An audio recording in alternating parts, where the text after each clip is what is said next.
अच्छे लोगों के साथ हमेशा बुरा क्यों होता है? गीता में श्री कृष्ण ने दिया है अर्जुन को इसका जवाब। श्री कृष्ण ने अर्जुन को जवाब देते हुए समझाई है ये बात, लोगों को उनके कर्मों का फल हमेशा मिलता है।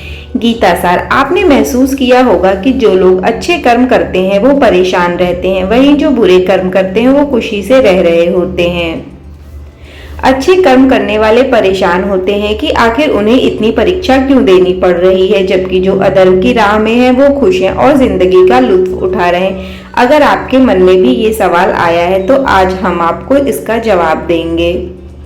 ये जवाब वो है जो भागवत गीता में लिखा है और श्री कृष्ण ने अर्जुन को दिया था। भागवत गीता में वर्णित कथा के अनुसार जब भी अर्जुन के मन में कोई दुविधा होती थी तो वो श्री कृष्ण के पास जाते थे।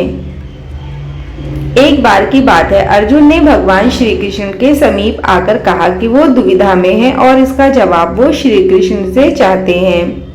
श्री कृष्ण ने पूछा कि क्या सवाल है? अर्जुन ने कहा, मुझे ये जानना है कि अच्छे लोगों के साथ हमेशा बुरा ही क्यों होता है, वही बुरे लोग खुशहाल दिखते हैं। अर्जुन के मुंह से ऐसी बात सुनकर श्री कृष्ण मुस्कुराए और कहा, मनुष्य जैसा सोचता है और महसूस करता है वैसा कुछ नहीं होता है, बल्कि अज्ञानता की वजह से वो सच्चाई नहीं समझ पाता है। अर्जुन उनकी ये बात समझ नहीं पाए। इसके बाद श्री कृष्ण ने क्या कहा वो जानते हैं। श्री कृष्ण ने अर्जुन से कहा, पार्थ, मैं तुम्हें एक कथा सुनाता हूँ, उसे सुनकर तुम समझ जाओगे कि हर प्राणी को उसके कर्म के हिसाब से ही फल मिलता है। प्रकृति हर किसी को अपनी राह चुनने का मौका देती है। अब वो मनुष्य की इच्छा पर निर्भर करता है कि वो उसे धर्म की राह चुननी है या अधर्म की। कथा शुरू करते हुए श्री कृष्ण ने कहा, एक नगर में दो पुरुष रहा करते थे। एक पुरुष व्यापारी था जिसके जीवन में धर्म की बहुत महत्ता थी। वे पूजा पाठ में यकीन रखता था। वो हर रोज मंदिर जाता था और दान धर्म भी करता था और हर रोज भगवान की पूजा करता था। वहीं दूसरा पुरुष बिल्कुल विपरीत था।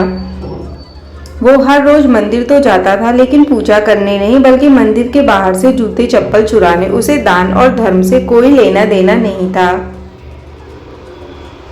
समय बीतता गया और एक दिन बहुत जोर की बारिश हो रही थी। इसी वजह से मंदिर में पुजारी के अलावा कोई नहीं थी। ये बात जब दूसरे पुरुष को पता चली तो उसने कहा, यह सही मौका है मंदिर का धन चुराने का। पंडित से नजर बचाकर उसने मंदिर का सारा धन चुरा लिया। उसी समय धर्म कर्म में विश्वास रखने वाला व्यक्ति भी मंदिर पहुंचा। दुर्भाग्य से मंदिर के पुजारी ने उससे ही चोर समझ लिया और चिल्लाने लगा। वहां लोग एकत्र हो गए और उसे बहुत मारा। किसी तरह वो बचते बचाते वहां से निकला तो दुर्भाग्य ने उसका साथ वहां भी नहीं छोड़ा। मंदिर के बाहर वो एक गाड़ी से टकरा गया और घायल हो गया। फिर वो व्यापारी लंगड़ाते हुए घर जाने लगा तो रास्ते में उसकी मुलाकात उस पुरुष से हुई जिसने मंदिर से सारा धन चुराया था। उसने कहा, आज तो मेरी किस्मत चमक गई, एक साथ इतना सारा धन मिल गया। ये सब देखकर उसे बहुत बुरा लगा और उसने अपने घर से भगवान की सारी तस्वीर निकाल दी। कुछ सालों बाद दोनों पुरुष की मृत्यु हो गई। मरने के बाद जब दोनों यमराज की सभा में पहुंचे और भले पुरुष ने दूसरे व्यक्ति को देखा तो उसे बहुत गुस्सा आया। उसने क्रोधित होकर यमराज से पूछ लिया, मैं तो हमेशा अच्छे कर्म करता था, दान में विश्वास रखता था, उसके बदले जीवन भर मुझे अपमान और दर्द ही मिला। और इस व्यक्ति को नोटों से भरी पोटली, आखिर ऐसा भेदभाव क्यों? इस पर यमराज ने कहा, पुत्र, तुम गलत समझ रहे हो। जिस दिन तुम्हारी गाड़ी से टक्कर हुई थी वो दिन तुम्हारे जीवन का आखिरी दिन था, परंतु तुम्हारे अच्छे कर्मों की वजह से तुम्हारी मौत सिर्फ एक छोटी सी चोट में बदल गई। तुम इस दुष्ट व्यक्ति के बारे में जानना चाहते हो? दरअसल इसके भाग्य में राजयोग था, मगर इसके कुकर्मों और अधर्म की वजह से वो सिर्फ एक छोटी सी धन की पोटली में बदल गया।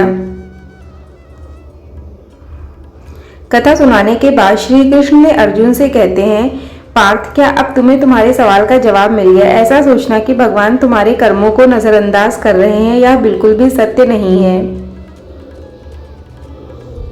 भगवान हमें कब क्या किस रूप में दे रहे हैं मनुष्य को समझ में नहीं आता है, मगर आप अच्छे कर्म करते रहे तो भगवान की कृपा हमेशा बनी रहती है।